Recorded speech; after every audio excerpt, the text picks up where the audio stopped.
reviving us in our spirit that we will feel His presence. Sabi lang, kapag kasama mo ang Panginoon, yung joy nandoon. Amen? So praise God. So ito, continue po natin yung about the wisdom. Ngayon po ang ating topic, ang ating message is about the wisdom of God. So, last week na po, in connection with the abundance of grace, sabi nga natin, grace is the unmerited favor of God. So, saan ang galing ng grace? Sabi sa John 1:17, for the law was given through Moses, but grace and truth came through Jesus Christ. So, ang grasya at ang katotohanan ay nanggagaling sa ating Panginoong Jesus. Amen? Kung kaya, if there is, pinapakinggan mo mga churches that does not exalt the name of Jesus, then yung po ay kumbaga, sabi nga, ang katotohanan ay nasa ni Jesus. Amen? So, God is restoring the gospel that through Jesus we have now access to the kingdom of God, to have that kingdom living. Ito yung prayer na, ano po ba yung kingdom living? Yung kingdom of God. Noong 1980s yun, actually, si Mami, pumunta doon sa bahay, sila, hindi si Kenneth Toplan, sa Pat Robertson, at binigyan niya ng libro si Mami about the secrets of the kingdom. So, kumbaga, kahit binasa ko yun, hindi ko pa ganap na intindihan. Pero alam ko maganda yun. Kaya nang hindi pa siya nagre-register. Pero ngayon, unti-unti, binubukas ng Panginoon kung ano ang ibig sabihin nito. At ito nga po yung ating mag-aaralan sa araw na ito. As the Lord reveals it to us, maaaring is just a word sa muna, pero as you meditate it, bubukas ni Lord ang iyong kaisipan para lalo mo itong maintindihan. Amen? So, sabi nga po, God is restoring the gospel that through Jesus we have access to the kingdom living. Ito nga po yung prayer na tinuro ng Panginoong Jesucristo sa mga disciples at sa atin. The Lord's Prayer. Alam ko sa ulo niya na yan. Dati kang sa daming religion, Catholic, alam mo to, the Lord's Prayer. Diba? Our Father, who art in heaven, hallowed be thy name, thy kingdom come, thy will be done on earth as it is in heaven. Give us this day our daily bread, and forgive us our trespasses, as we forgive them that trespass against us. And lead us not into temptation, but deliver us from evil. For thine is the kingdom, the power, and the glory forever and ever. Amen. Alam ko lahat to sa ulo natin. Pero itong prayer na to, buong-buo na. Kumbaga, ito yung pinaka-buong-buong sinasabi ng Panginoong Jesucristo para ikaw ay mamuhay sa kingdom living na binibigay ng Panginoon sa atin. Amen? At ano po ba yun? First, ay pinapakilala niya ang God the Father na hindi lamang siya Diyos. Di ba sabi dito, our Father, na hindi lamang siya Diyos, hindi lamang siya El Shaddai. Di ba? Sa Old Testament, He is the El Shaddai, He is the Lord, He is the Almighty One. Lahat siya yun. Pero dito sa New Testament, nung dumating ang ating Panginoong Jesucristo, pinapakilala niya ang ating Ama bilang Ama. Amen. The Father who loves us. Hindi lamang siya Diyos, kung hindi siya ay iyong Ama na nagmamahal sa iyo. Nakilala ka niya. Bawat isa sa atin, kilala ng ating Ama. At meron siyang plano sa bawat isa sa atin. Amen? And ang sabi po dito, Thy kingdom come, thy will be done on earth. Now that we are the children of God, we are now in Christ Jesus. We have now access to the kingdom. Yung kingdom na binibigay niya sa atin. We know that everything was created by God. Sabi nga, yung langit at ang lupa, lahat ito ay creation ng Panginoon. And now, binibigay ng Panginoon bilang mga anak, you have now access to the kingdom of God na binibigay niya para sa atin. Dahil dito sa kingdom, dito sa mundong ito, may limitation. Diba? Dahil nasa kasalanan. Nagkaroon ng mga limitation. Nagkaroon ng sumpa, nagkaroon ng kamatayan. But what God is offering as our Father, He is offering to you that kingdom living. Yung kingdom wherein walang kakulangan. Where the kingdom that there are healing, na walang sakit. The kingdom that there is always that provision. At iyon yung binibigay niya sa atin. And, ang sabi dito, according to the will of God, sa nais ng Ama. So, next, He gives us this give us this day our daily bread and forgive us our trespasses. Means He gave us the righteousness na naghugas sa lahat ng ating kasalanan. At ngayon, meron kang provision. Amen? Provision in everything na iyong pangangailangan. At ang pang-apat, ang sabi dito, lead us not into temptation, but deliver us from evil. Anong ibig sabihin nito? Meron kang protection. When you are in Christ Jesus, you have that protection. Mamaya, tayo didikit dyan.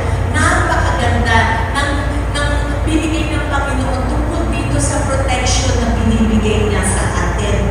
So, the Lord's Prayer, ito yung pinakasikreto for you to enjoy the kingdom of God na binibigay niya sa atin. That kingdom living, na kahit nandito pa tayo sa Pilipinas, nandito pa tayo sa mundong ito, available na yan. Hindi pag-uwi mo sa langit, kasi tayo inisip natin, ay Lord, buti pa sa langit, wala nang problema. Kaya, hindi naman gusto mo na.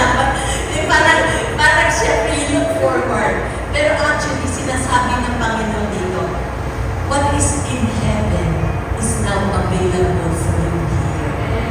Amen? So, basahin po natin in John 17, 14, 15. I have given them your word, and the world has hated them. For they are not of the world, just as I am not of the world. I'm not asking you to take them out of the world, but you keep them from the evil one. So yun nga po yung sinabi ng Panginoon, na yung protection niya ay nasa sa atin. Bago pa rin sa Panginoong Jesucristo, sabi niya sa kanyang Ama, you protect them. Hindi, nasabi nga niya, alam ko na dito sa mundo to, marami pa silang pagdadaanan. Pero ikaw, Ama, ikaw ang magprotekta sa bawat isa. Amen? That is the prayer of Jesus. And the last one, for God is the kingdom, the power, and the glory. In the kingdom, in the presence of God, we will see God's power and glory. Amen? We will see how He will move. You will see how God will touch you, will heal you, will do things for you because He loves you. For us to enjoy the kingdom living, ang binibigay sa atin ng Panginoon, sabi dito, to know God's will. Di ba kanina doon? Sabi nga, thy kingdom come, thy will be done. So, ibig sabihin, as we know the will of God, lalo natin, sabi nga, lalo mo may experience that kingdom living na binibigay ng Panginoon sa atin. Pero ano po ba yung God's will? How to know God's will? I to hear God's voice. So, kung paano ba natin marinig yung God's voice? Noon iniisip natin na pag we hear God's voice, yung meron lang audible voice. Ang sarap nun, di ba? Yung mga intercessor, narinig mo minsan yung nangungusap ang Panginoon. Pero what God is saying, it is maganda yun, isa yun, but you can also hear God's voice through the Word of God. Amen? So, sabi nga po dito, katulad po ng katulad ng kay Solomon. Di ba si Solomon, alam ko ilang beses na natin tinurutong, pero every time na tinuturo ko, may bago. May bago pinapakita sa atin ng Panginoon. So si Solomon po, he is the richest and the wisest man in this earth. Hanggang ngayon pa nga daw, kinukonsider pa rin ang yaman ni Solomon na napakayaman pa rin niya, na wala pa rin nakakahigit sa kanya. So, ano pong ginawa ni Solomon para magkaroon siya ng ganon? Ano po ba yung ginawa niya? Anong nasa heart niya? He seek God. Pumunta siya, hindi pa siya, king pa lang niya. Anong ginawa niya? He seek God. He offered sacrifices. Doon umakyat siya sa may bundok, doon sa high place nga, sa Gibeon, kung saan he offered sacrifices to God. Ibig sabihin, meron na siya sa puso niya. Hunger. At yun po yung available sa atin bilang mga anak. Kung sa puso mo hindi ka pa gano'n, sabihin mo lang, Lord, give me that hunger. Sabi nga nung tayo ay tayo grenade ng Panginoon, there will always have that vacuum. Hindi mo lang alam na yung vacuum na yun ay kasi hinahanap mo ang Creator mo. Kaya iniisip ng iba yung kakulangan sa kanila, akala nila sa mga bagay yun, sa success, sa riches, akala nila yun. Pero actually, when God created us, there is always that hunger para isip ang Panginoon. At yun na ang na kay Solomon, isip God. At nung sinip niya ang Panginoon, nung pinuntahan niya at nag-offer siya ng sacrifices sa Panginoon, ano pong sabi ng Panginoon? Natuwa ang Panginoon sa kanya at nagpakita sa kanya dreams.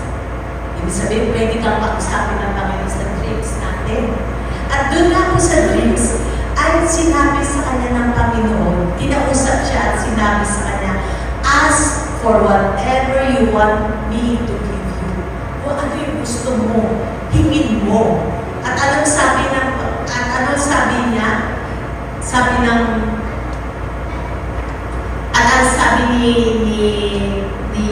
Solomon, so give your servant a discerning heart to govern your people and to distinguish between right and wrong. For who is able to govern this great people of yours? Ibig sabihin, pinapakita lang dito, yung dependence niya sa Panginoon dahil nag-ahapon siya sa Panginoon na hindi niya kaya, yung binigay ng task sa kanya, hindi niya kaya on his own. Kung kahit sinisip niya, sabi niya dito ay discerning heart. Sa ibang version, hindi lang discerning heart, meron din pong understanding heart, listening heart. Ibig sabihin, kaya na sinasabi natin, hindi lang audible voice yan, sa puso. In your spirit, kinakausap ka. That is the discerning heart, the understanding heart, and the listening heart.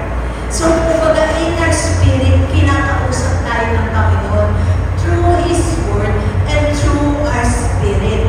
So, sabi po dito, then Solomon asked for God for wisdom.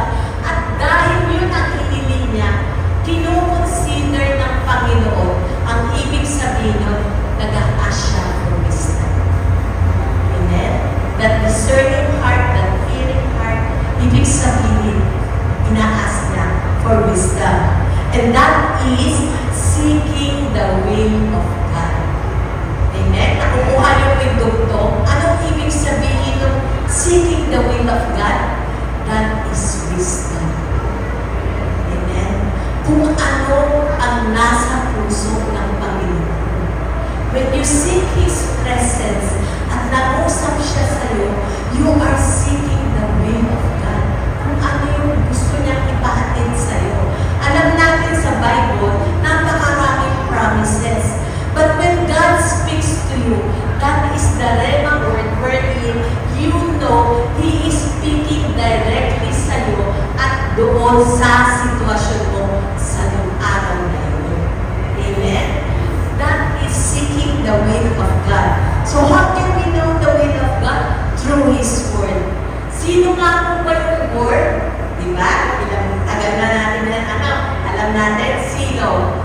Jesus. Ang galing, very good. So, Jesus is the Word. The more we know Jesus, the more we will know the will of God and the plan of God in our lives. Lalo namin malalaman na more namin nakikilala ang Panginoong Jesucristo. Na sinasabi nga natin, you are one in Christ, di ba? Yung identity mo ay na kay Jesucristo na, the more mo siya nakikilala. Nakikilala mo na mahal ka niya. Nakikilala mo na concerned siya sa'yo. Hindi siya, yung master na pag ikaw ay nagkamali, lagot ka. God is a loving God.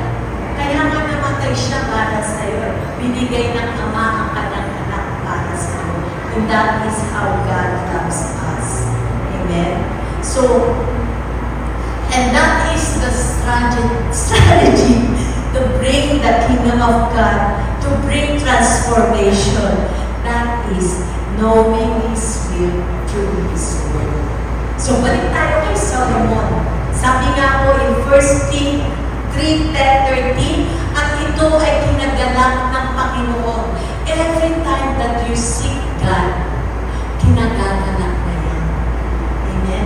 Hindi yung parang, yung iba, ay, nahanap na naman ako, baka meron sasabihin, di ba, ganun, hindi. Ang Panginoon, the more na nakikipag-usap sa Kanya, the more He will reveal Himself to you. Amen? At ito nga po yung sabi niya, the Lord was pleased that Solomon had asked for this. So God said to him, since you have asked for this and not for long life or wealth for yourself, nor have asked for the death of your enemies, but for discernment in administering justice, I will do what you have asked.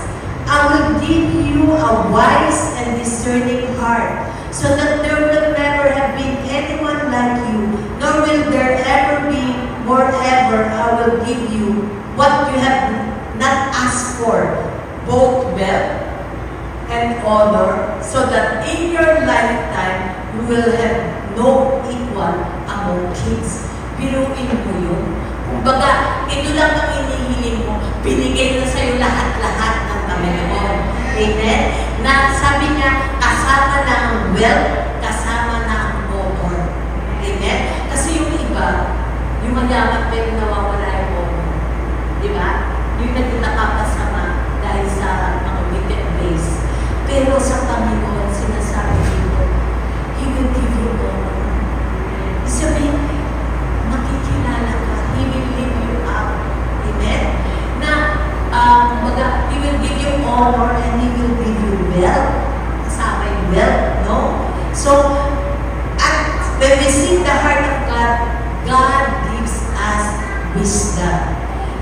Yun nga kasama nito, wealth and honor. So, divine wisdom comes out from our relationship with God and our intimacy with God.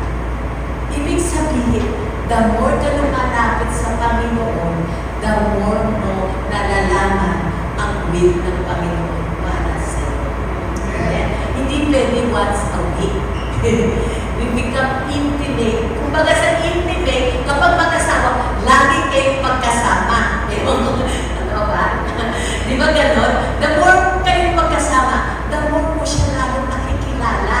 Nalalaman mo kung ano yung ayaw niya, nalalaman mo kung ano yung gusto niya, kasi intimate kayo eh.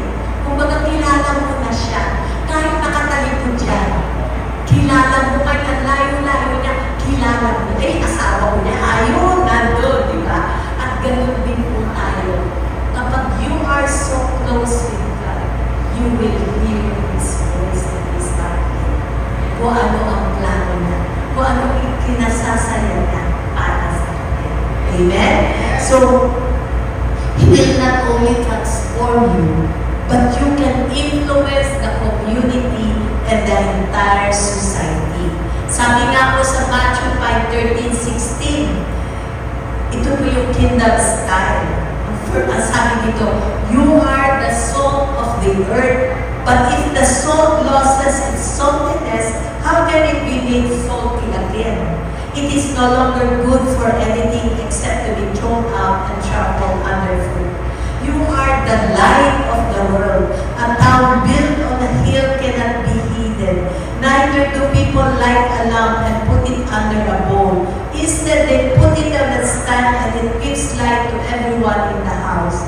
In the same way, let your light shine before others that they may see your good deeds and glorify your Father in heaven. Ano pong sinasabi dito? That kingdom style ay, ano sabi? We are the salt of the earth. Ibig sabihin, pampalasa. Flavor ka sa Panginoon. Na kapag ikaw ay nasama dito sa isang lugar na to, nakakahawa yung saya mo, nakakahawa yung joy mo. Kung yung ang kasama mo napakalahat depressed, yung parang sinakubad ng lahat ng mga problema. Pero pag nandun ka, yung joy mo nandun, nakakahawa. Amen? Sumasaya. Nagkakaroon sila ng pag-asa kasi nararamdaman niya sa'yo. Yung inside you, nakikita, ikaw yung asin na may lasa. Hindi yung asin na walang lasa. Ngayon, kasi yung asin na iba, matawang lasa na, no? Kapatid niyo yun, asin na, punta pa dali, no? Okay, balik po tayo dito. No, alas 12 na. You are the light of the world. At ano pong sabi dito? Light means you are set on a hill. Ikaw ang ilaw. Hindi ka darkness. Ilaw ka. Kapag may ilaw, yung mga tao na-attract sa'yo. Kasi meron kang joy. Hindi ka mukhang, yung chicharon na sinawsaw sa suka. Hindi. Nakikita yung nag-glow. Nag-glow ka hindi dahil sa lotion na moisturize. Nag-glow ka, yung meron din inside kasi yung saya mo from inside, yung presence ni Lord, nag-glow ka. At nakikita yan ng mga tao na may pagbabago sa'yo. Yung dating langit kang nakasibang ngayon, lagi ka na nakangiti. So, sabi nga dito, let the light of God shine upon us. Let the face of God, let the glory of God be seen in our lives. Amen? Kung kaya't be conscious of the presence of God. When you are in the presence of God, yung kunyari katulad kanina ng worship ka, yung parang nawala lahat ng mga dinadala mo kasi you feel the presence of God. Amen? So inside you, kasi hindi naman nawawala ang Panginoon, nandiyan naman siya. Sabi niya, di ba, I will never leave you nor forsake you. So nandiyan siya. Kailangan mo lang kausapin. Amen? Na hindi ka nag-iisa, may kasama ka. Amen? So, at sabi nga dito, in Isaiah 6:30, arise, shine, for the light has come and the glory of the Lord rises upon you. See, darkness covers the earth. Di ba yung ngayon, sa panahon ngayon, ang daming darkness, ang daming mga nangyayari. Pero ano sabi ng Panginoon? But the Lord rises upon you, and His glory appears over you. Nations will come to your light, and kings to the brightness of your dome. Tuktok. Ano pong ibig sabihin nito? Mapapansin ka ng mga tao. Even yung mga matataas na tao, miski yung mga employer ninyo, miski yung mga nasa gobyerno, makikita niya something na iba sa'yo. Amen? When you are filled of the presence of God, meron pag-iiba. At yun nga po, arise, shine. Huwag mo nang itago ang pagiging Kristiyano mo. Di ba? Yung iba tinatago yung pagiging Kristiyano, baka mapatigos. Hindi. Sabi nga, ipakalaman na. Kasi, arise, shine nga sabi. At yun po yung kay Solomon. Because he seeked the wisdom and the heart of God. Ano nga po yun? The will of God. Sabi po sa 1 Kings 4:20, Judah and Israel were as numerous as the sun by the sea in multitude, eating, drinking, and rejoicing. Bili mo kasama doon.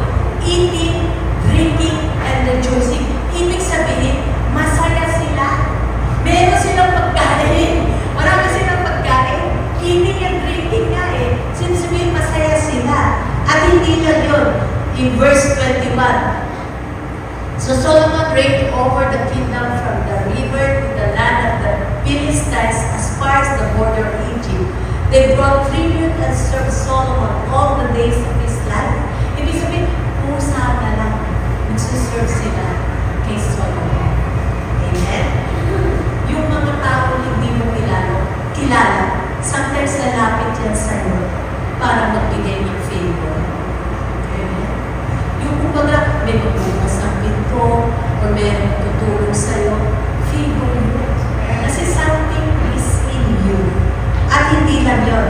And men of all nations from all the kings of the earth who had heard the wisdom, of his wisdom, came to hear the wisdom of Solomon. The more ka nagiging sensitive sa Panginoon, the more yung mga tao nag-aas ng counsel sa'yo. Ano bang dapat kong gawin? Yung nagugulat ka na lang, yung pala napapansin ka na, na ibang klase ito ang dami yung mga blessing na. Ano ba yung sikreto mo? Pusa na lang lumalapit. Kasi nung araw, di ba, we go out, share, pero actually, even doon sa community mo, pag nakita ko paano ka i-bless ng Panginoon, pusa na lang yan lalapit pa sa'yo. Amen? Pusa yung magsasabi, ano ba sikreto mo? Bakit ang saya-saya mo? And even yung healing, pag nakita na yung healing na nangyari sa'yo, magugulat na lang mga tao. And that is your time to share the goodness of the Lord. Amen? So,